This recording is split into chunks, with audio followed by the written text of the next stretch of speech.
साथियों, 2 दिन पहले हमने फ्रांस में हो रही हिंसा के बारे में चर्चा की थी। इस्लामिक उपद्रवियों, इस्लामिक दंगाइयों या इस्लामिक जिहादियों द्वारा जिस लार्ज स्केल पर आगजनी, तोड़ फोड़, लूटपाट, मारपीट, इतना तहस नहस किया है फ्रांस को, उसके शहरों में लाइब्रेरी जला दी गई, बसें जला दी गई, लोगों की गाड़ियां जला दी गई, घर जला दिए गए।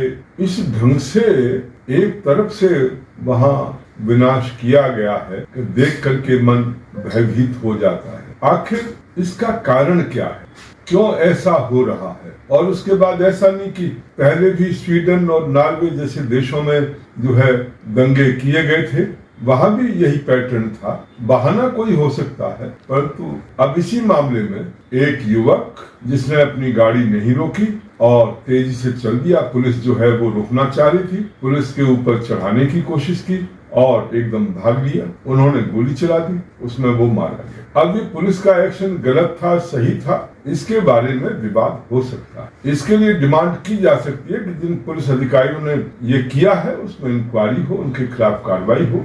ये बात तो समझ में आती है। उसके लिए धरना प्रदर्शन किया जाए, वो भी बात समझ में आती है। परंतु इस घटना की आड़ लेकर के और पूरे देश में आगजनी कर देना, मारपीट करना, लूटपाट करना, गोलियां चलाना, मर्डर करना, लोगों को मारना, ये कहाँ का सिस्टम है? ये डेमोक्रेसी में ऐसा नहीं हुआ। ये जितने लोग हैं वो सभी ऐसे देशों से आए हुए हैं जहां डेमोक्रेसी नहीं है भी तो केवल नाम मात्र के लिए। और इसलिए ये यहाँ आकर जो डेमोक्रेटिक सिस्टम है उनका नाजायज फायदा उठाने की कोशिश कर रहे हैं, या ह्यूमन राइट्स की आड़ लेकर के ये जो है पश्चिमी देशों को, उन्हीं के सिस्टम को का फायदा लेकर के उन्हीं के खिलाफ यूज कर रहे हैं। इसके लिए पश्चिमी देशों को जागना होगा।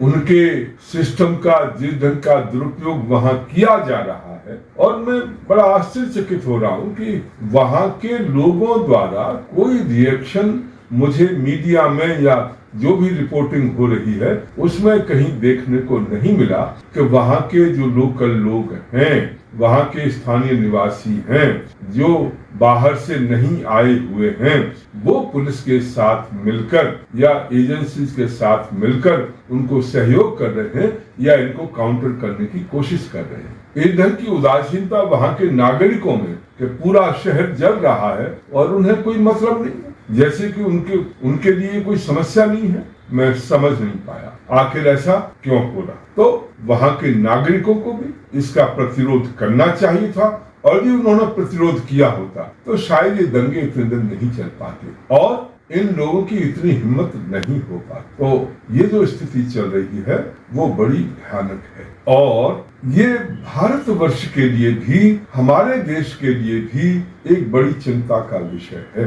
वहां तो केवल 10 लाख इमिग्रेंट्स हैं जो विदेशी वहां पर जो आए हुए हैं, परंतु यहाँ तो 10 करोड़ के लगभग विदेशी हैं जो कि बांग्लादेश से और म्यांमार से और दूसरे देशों से यहाँ पर आए हुए हैं, पाकिस्तान से भी आए हुए हैं और छुप करके यहाँ पर रह रहे हैं, या उन्होंने यहाँ की अपना पूरा जो भी डॉक्यूमेंट्स हैं वो यहाँ के प्राप्त करके और वो यहाँ पर रह रहे। तो इस रूप में यदि कभी यहाँ पर स्थिति ढंग की बनती है तो क्या स्थिति इस देश की होगी, आप कल्पना कर। ये समय है फ्रांस और यूरोपियन देशों को भी चेतने का। उन्हें अपनी व्यवस्थाएं ठीक करनी होंगी, उन्हें वहाँ की पुलिस सिस्टम को बहुत मजबूत करना होगा, और एक ये जो उनका जो विक्टिम कार्ड खेलने का जो तरीका चलता है, उस विक्टिम कार्ड के जो निहितार्थ हैं, उसके जो तरीके हैं, उसको समझना होगा। अभी तक जो भी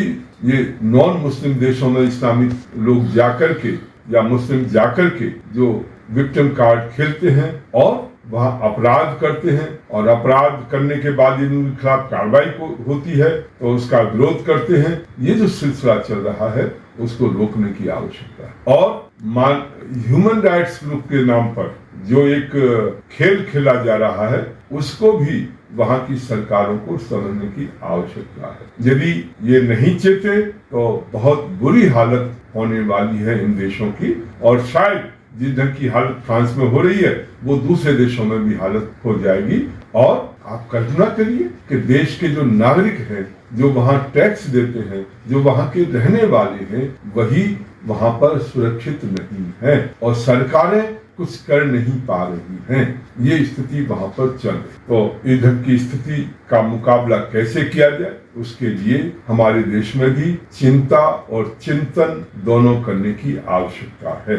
सरकार को अभी से उसके लिए तैयारी करने की आवश्यकता है। नागरिकों को भी उसके लिए सतर्क रहने की आवश्यकता है। यदि आपके यहाँ ये स्थिति होती है तो आप उसका कैसे मुकाबला कर सकते हैं। वो देश बहुत छोटा है, फ्रांस हमारे मुकाबले में, वहाँ की जनसंख्या बहुत कम है, वहाँ जो बाहर के घुसपैठिए आए हुए हैं उनकी भी संख्या कोई बहुत ज्यादा नहीं है, तब वहाँ पर ऐसी स्थिति है। हमारे यहाँ तो लगभग 5 करोड़ से भी अधिक लोग विदेशी घुसपैठिए हैं और अलग अलग प्रांतों में काफी संख्या में वो लोग रह रहे हैं। यदि यहाँ पर वो स्थिति होती है तो उसका मुकाबला कैसे होगा, पुलिस कैसे कर पाएगी। हमारा तो जुडिशियल सिस्टम भी गया बीता है, पुलिसिंग सिस्टम भी जो है वो बहुत अच्छा नहीं है। तो सरकार को अभी से स्टेप्स लेने की आवश्यकता है। जुडिशियल सिस्टम सही किया जाए, जिनसे अपराधियों को तुरंत सजा दी जा सके, जल्दी सजा दी जा सके, इन्वेस्टिगेशन पुलिस के द्वारा जल्दी किया जा सके, इस ढंग की व्यवस्था करने की आवश्यकता है। और जिनके पास अवैध हथियार है उनके खिलाफ कड़ी कार्रवाई करने का प्रोविजन होना चाहिए।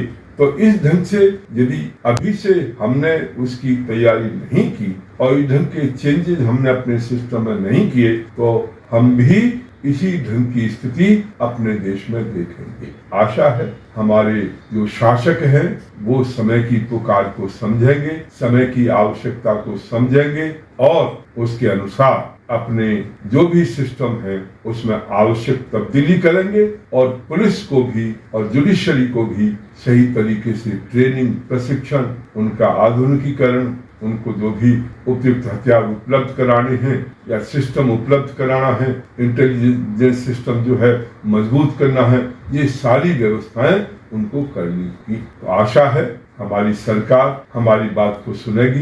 राष्ट्रवादी पार्टी सरकार से, चाहे वो केंद्र सरकार हो चाहे वो राज्य सरकारें हो, उनसे अनुरोध करना चाहती हैं, मांग करना चाहती हैं, समय रहते चेत जाइए, सावधान हो जाइए, अन्यथा स्थिति ऐसी हो जाएगी जिसका मुकाबला आप नहीं कर पाएंगे और जिसकी कीमत लोगों को अपने खून से, निर्दोष लोगों को अपने खून से देनी पड़े। बहुत बहुत धन्यवाद। सभी साथियों से निवेदन है कि इस वीडियो को अधिक से अधिक साथियों में शेयर करें, कमेंट्स करें, लाइक करें और जितना अधिक से अधिक साथियों तक ग्रुपों में भेज सकते हैं भेजें, जिससे हमारे अपने नौजवान साथी, हमारे अपने लोग वो इस विषय पर जागरूक हो सकें और स्वयं भी तैयार रह सकें और जो घटनाएं हो रही हैं उनसे अवगत हो सकें। बहुत बहुत धन्यवाद।